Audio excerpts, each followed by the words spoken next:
खिलाफ जाते हुए नजर आ रहे थे, और जिसके ऊपर जो जजेस थे वो सर पकड़ के बैठे हुए थे अपना कि यार ये क्या कर रहा है, मतलब ये हुकूमत को डबोने आया है या हुकूमत को तारने आया है।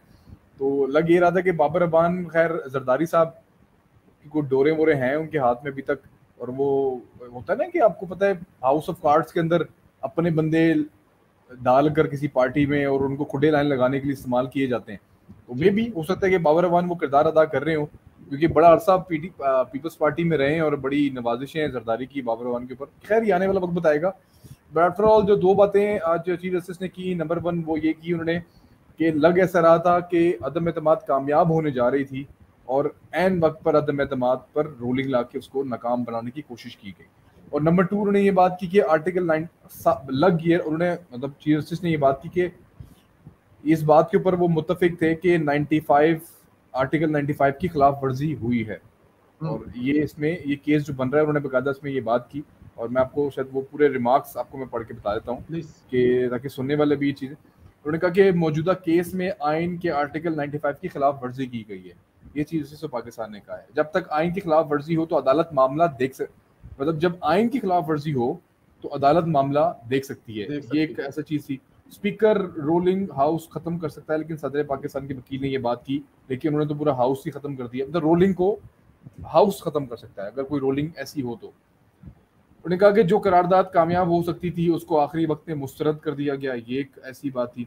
बैरूनी साजिश का कहकर करारदाद को मुस्तरद कर दिया गया, ये ऐसी चीजें थी। उन्होंने कहा कि बैरूनी साजिश, इससे तो तमाम तर लोग गद्दार करार दे दिए गए, ये भी आज डिस्कस हो गया आखिर। क्योंकि शुरू में ये बात सुप्रीम कोर्ट कह रही थी कि इमोशनल बातें हैं, लेकिन ये बाकायदा आज जजिस के रिमार्क्स में ये बातें आई। तो बाज़ाहिर यही लग रहा है कि ये रूलिंग कैंसिल हो सकती है, लेकिन हमजा शहबाज को पंजाब दे दिया जाएगा, और सुप्रीम कोर्ट के अंदर ये जो रूलिंग है इसको कोई बीच का रास्ता निकाल कर गद्दारी के मामले के ऊपर कुछ वर्डिक्ट्स आएंगे, कुछ हुक्म जारी होगा और रूलिंग बरकरार रहेगी। कुछ लोग ये बातें भी कर रहे हैं कि रूलिंग बरकरार रहेगी और गद्दारी के मामले पे बहुत सख्त किस्म के कुछ ऑर्डर्स आएंगे, जिससे ये दाग भी धुल जाएगा गद्दारी वाला अपोजिशन के ऊपर, इलेक्शन भी चले जाएंगे, क्योंकि फर्दर बहुत सारी चीजें हो चुकी हैं। लेकिन मुझे नहीं लगता कि ये मामला यहाँ रुकने वाला है, क्योंकि शहबाज शरीफ क्योंकि साफ तौर पर इनकार कर चुके हैं किसी किस्म की आज नाम दे दिया, जस्टिस मकबूल बाकर का नाम दे दिया अपनी तरफ से। नहीं, तहरीरी तौर पर आज तो शहबाज शरीफ ने इनकार किया ना, लेटर लिखा है बकायदा सदर पाकिस्तान को कि किसी किस्म की कोई मुशावरत नहीं हो सकती। और जस्टिस गुलजार की जहाँ तक बात है, वो तो is a part of PTI family, और वो इस वक्त अमेरिका में बैठे हुए, पता नहीं अमेरिका से साजिश हो रही है वो उसी तरफ से हो रही है, क्योंकि वो तो खुद इस वक्त अमेरिका में बैठे हैं। लेकिन साबिक जजिस के ऊपर कोई बात नहीं करेंगे।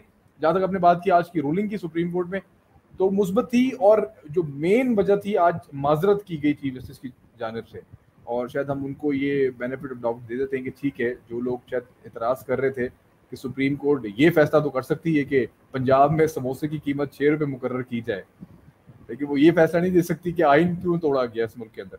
तो बिल्कुल ये हो तो उन्होंने आज माजरत की बकायदा चीफ जस्टिस की तरफ से, आज कौम के लिए माजरत का पैगाम भी था कि मैं पूरी कौम से माजरत चाहता हूँ कि आज ये मामला डिले हुआ, आज डिले नहीं होना चाहिए था। तो कल सुबह 9:30 बजे ये केस सुना जाएगा, क्योंकि जब किसी चीज़ की अहमियत बढ़ जाती है तो आप फिर उसकी टाइमिंग, ये सुप्रीम कोर्ट की एक बड़ी प्रेसिडेंट रहा है कि अगर जिसको बड़ा अहमियत देते हैं तो वो सुबह सुबह उसकी केस को बुलाया जाता है, जिसकी अहमियत नहीं होती उसको 12-1 बजे पे रखते हैं। तो जिस दिन ये केस लगाया तो उस दिन केस की अहमियत नहीं थी, 12-12:30 शुरू हुआ था। आर्टिकल 69 के ऊपर आज मजीद दलाइल लिए जाएंगे, जो अंजुम मलिक साहब बात कर रहे हैं वो ये है कि जो रूलिंग है उसके ऊपर सुप्रीम कोर्ट जो है वो फैसला दे सकती है, नहीं दे सकती। तो उसके ऊपर ऑलरेडी वर्डिक्ट आ चुका है अदालत का। उन्होंने कहा आइन की खिलाफ वर्जी हुई है तो आइन की खिलाफ वर्जी को अदालत मामला देख सकती है, रूलिंग की तो बात ही नहीं हो रही क्योंकि आइन तोड़ा गया। और आर्टिकल 5 के ऊपर भी बात की गई कि अगर आर्टिकल 5 लागू होता है तो तमाम तर लोग गद्दार करार दिए जाते हैं। तो इसके ऊपर उन्होंने यही बात की कि क्या तमाम तर लोग गद्दार हैं इस वक्त और ये साजिश में हिस्सा थे। और उसके ऊपर एक और वर्डिक्ट है अदालत की कि लग ये रहा है कि हुकूमत को अपनी हार नजर आ रही थी, तो उन्होंने आर्टिकल 5 का इस्तेमाल किया खुद को बचाने के लिए। तो ये बहुत बड़ी वर्डिक्ट है सुप्रीम कोर्ट की तरफ से कि आर्टिकल 5 को इस्तेमाल किया गया अपने आप को बचाने के लिए, क्योंकि बज़ाहिर उनको लग रहा था कि अपोजिशन कामयाब हो जाएगी। तो आई थिंक आर्टिकल 5 और आर्टिकल 69 के ऊपर सुप्रीम कोर्ट ने आज बात कर ली है। कल आई थिंक जो आज रोजे में थे नईम बुखारी साहब, कल वो रोजा रख के नहीं आएंगे और झूठ बोलेंगे दबा के। तो नईम बुखारी ने कहा आज मैं रोजे से हूँ तो आज मैं दलाइल नहीं दे सकता, तो मे भी कल वो रोजा रख के ना आए और दबा के झूठ बोले वहां पर। तो ये एक डेवलपमेंट थी, अच्छी पॉजिटिव डेवलपमेंट थी। अपोजिशन और फिर अभी आने वाला वक्त कल बता देगा। मैं बड़ा पूरा उम्मीद हूँ, ऑप्टिमिस्टिक रहना चाहिए इंसान को, मायूस। अब अदालत ने फैसला खिलाफ भी दे दिया तो ऑप्टिमिस्टिक रहना चाहिए मेरे ख्याल से। बिल्कुल ठीक है, एग्री करता हूं मैं आपसे। जद्दोजहद जारी रहनी चाहिए। मैं तमाम पाकिस्तानियों को कहूंगा मायूस नहीं होना कि यार नहीं होना भी नहीं चाहिए। देखिए एक तरफ इसकी बहुत बड़ी दलील ये है कि एक तरफ इमरान खान हर वो काम कर रहे हैं जो आम पाकिस्तानी सोच भी नहीं सकता, दूसरी तरफ अपोजिशन इतने ठंडे दिमाग से चीजों को लेके जा रही है जो किसी तरह से एक्सेप्ट किया। मतलब मैं नहीं सोच सकता यार एडे ठंडे ने अपोजिशन वाले, क्यों निकलते, क्यों नहीं लड़ते, क्यों नहीं। कल अगर अदालत पूरी अपोजिशन को जेल में भी डाल दे, मैं फिर भी पूरा उम्मीद रहूंगा। बिल्कुल पूरा उम्मीद रहना है, मैं पूरा उम्मीद रहूंगा। साहब आप क्या कहते हैं, ये जो कोर्ट में हो रहा है, आप मुतमईन है इससे? और अपोजिशन का जो अमल है उससे भी आप मुतमईन है? क्योंकि जो कोर्ट में गए हैं, मैं तो बड़ा सुप्रीम कोर्ट ने आज खुद नोटिस लिया, उस पर गए। ये पहली बात तो ये कि सुप्रीम कोर्ट को आज खुद नोटिस से लेना ही नहीं चाहिए था। क्यों ले रही है अपोजिशन? मतलब हर मामले में इतना और बहुत सारे काम है जिस पे वो 1 मिनट से पहले ले भी लिया है। और दूसरा ये बात है, देखें जिन लोगों से बात होती है ना, मेरी पाकिस्तान के टॉप के 2 जो अटॉर्नी जनरल से लेके जज रह चुके उनसे बात चुकी, कह रहे हैं कि वो हर मामले में टांग अड़ाना जरूरी थोड़ी है, सादी सी बात है, वो कर ही नहीं सकते। अगर अब स्पीकर जो है उसने जब ये एक्सेप्ट कर लिया था फिर तो गिनती होनी है, उसके अलावा कोई इसके आगे जो है वो ब्लॉक है, इसके आगे कोई लॉ नहीं। हाँ तशरीह किस चीज बात करनी है वो कहते हैं कि, लेकिन दूसरी बात ये कहते हैं करने वाले जब सुप्रीम आपके लॉ में तो ताहयात सजा ही नहीं है, निकाल लेते हैं। तो अब ये इसको जाहिर है कुछ ना कुछ करेंगे, लेकिन पॉजिटिव ये है, कहते ये हैं कि कोई ब्लंडर नहीं करेंगे। ऐसा नहीं हो सकता कि इसको कहें हाँ ये ठीक है, ये नहीं हो सकता, ये बिल्कुल भी नहीं हो सकता। दोनों सूरतों में खाई है। देखें अगर वो बुलाते हैं और बुला के जो भी जिक्र हुआ है कि मतलब वो बुला लें जी उनको, चीफ ऑफ आर्मी स्टाफ को बुला लें और उनसे पूछे जी बताएं, हमें आप मिंट ना दें उसकी, वो ऑडियो वीडियो ना दें, लेकिन बताएं तो सही हुआ क्या है। तो उस सूरत में भी तबाही है। अगर पहली बात तो कैसी है ही नहीं है, वो तो आप सोशल मीडिया देख रहे हैं।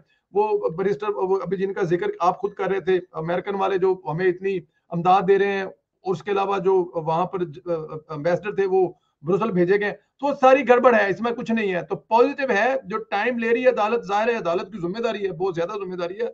और मुझे लगता है ये कि ये इमरान खान को किसी जगह पे कोई जगह नहीं मिलेगी, इतना बेहतरीन फैसला आएगा कि ये अपोजिशन के हक में तो जाएगा जाएगा, इसको प्रिंसिपल नहीं बनना दिया जाएगा कि बाद में कोई भी आके रोलिंग लेकर इस पे आके इसको आगे चलाए। नहीं, ऐसा नहीं होगा। तो मेरा ख्याल है कि ये जज्बाती थे हम भी पहले दिन के, ये 2 मिनट का काम है यार, इतना लंबा चौड़ा क्यों, लेकिन अदालत जो कर रही है it will be very positive.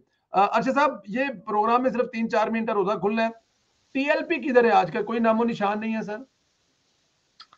Sir TLP जो है ना सिग्नल का इंतजार कर रही है। मैं ये जो अभी आपने बात की ना सुप्रीम कोर्ट की, उस पर मैं 1 मिनट जरूर चाहूंगा। देखें सुप्रीम कोर्ट ऑफ पाकिस्तान ने आज खुद नोटिस लिया था, और आज खुद नोटिस लिया था एक गैर कानूनी गैर आईनी अमल के ऊपर डिप्टी स्पीकर के।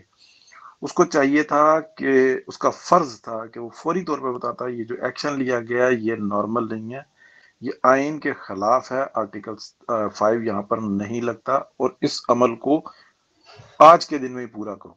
ये उसका फर्ज था। उसने ये जो सबको नोटिस करके बुलाकर और तारीख पर तारीख, तारीख पर तारीख और तारीख पर तारीख जो दी है ना, अगर ये जुम्मे के बाद गई ना, तो इसका वाज़े मतलब ये होगा कि सुप्रीम कोर्ट ऑफ पाकिस्तान भी सदर पाकिस्तान और वजीर आजम पाकिस्तान और वजीर कानून और डिप्टी स्पीकर और स्पीकर की तरह साथ में मुलविस है।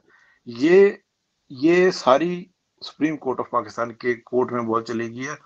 लेकिन जो मैंने पिछले जो बात की उसकी डिटेल में यही बात बताने की कोशिश की कि अगर फ्राइडे को या फ्राइडे से पहले वो ये बता देते हैं कि ये एक गैर आईनी अमल था और इसको फौरी तौर पर दोहराओ, और जो डिप्टी स्पीकर है ये शख्स जो है ये काबिले भरोसा नहीं रहा है, तो फिर बात समझ जाती है। या फिर वो ये फैसला दे सकते हैं कि हमने पूरी तहकीक कर लिया है, सदर, वजीर आजम, वजीर कानून, डिप्टी स्पीकर, स्पीकर, ये सब जो इंसान गद्दारी के मुर्तकिब हुए हैं और इनको अरेस्ट कर लो और इन पर मुकदमात चलाओ। दोनों में से ये भी हो जाती है। और अगर जो दरमियान का रास्ता निकालते हैं तो सुप्रीम कोर्ट ऑफ पाकिस्तान फंस जाते हैं। ये मेरे सवाल का जवाब रहा। जो टीएलपी की आप बात कर रहे हैं ना, देखें टीएलपी हम ना बात करें तो बेहतर है, वो अपने सिग्नल का इंतजार कर रहे हैं। ठीक है। असद साहब, एनी कमेंट्स ऑन टीएलपी? नहीं, टीएलपी ने एक मुस्बत पहलू नजर आया है आज के दिन, और उन्होंने आइन टूटने के खिलाफ उन्होंने एहतजाज की बात की है।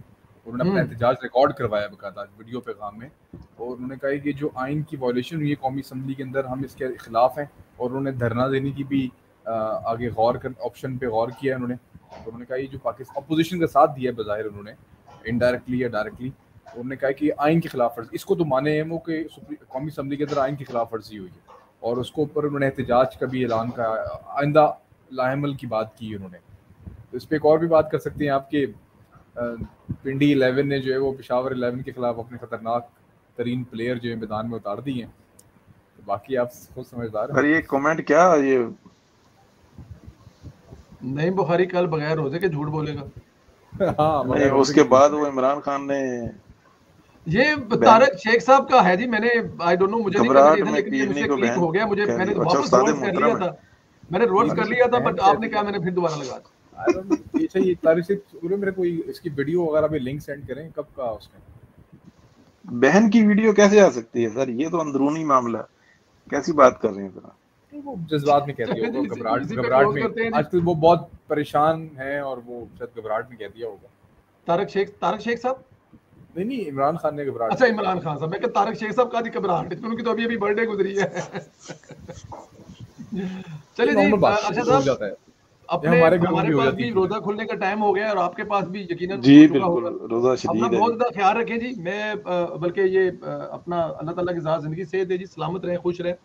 असद साहब आप भी अपना ख्याल रखें हमेशा। आज खान साहब ने एक्सक्यूज की थी, खान साहब ने, क्योंकि खान साहब जो है वो आज ऑफिस थे, मीटिंग में थे, तो वो कह रहे थे कि यार मैं आज थोड़ा सा उसमें हूँ, मीटिंग में हूँ, तो आज के लिए मुझे छुट्टी दें। मैं कहा जी ठीक है जी, छुट्टी ले लें जी। तो उनकी छुट्टी थी आज, लेकिन इंशाल्लाह ताला राजा साहब जो है वो आप लोगों को पता है कि वो पाकिस्तान है, और पाकिस्तान से राजा साहब जो है वो जब तशरीफ लाएंगे तो हमें जरूर ज्वाइन कर लेंगे, लेकिन फिलहाल वो पाकिस्तान है। जी बिल्कुल, थैंक यू।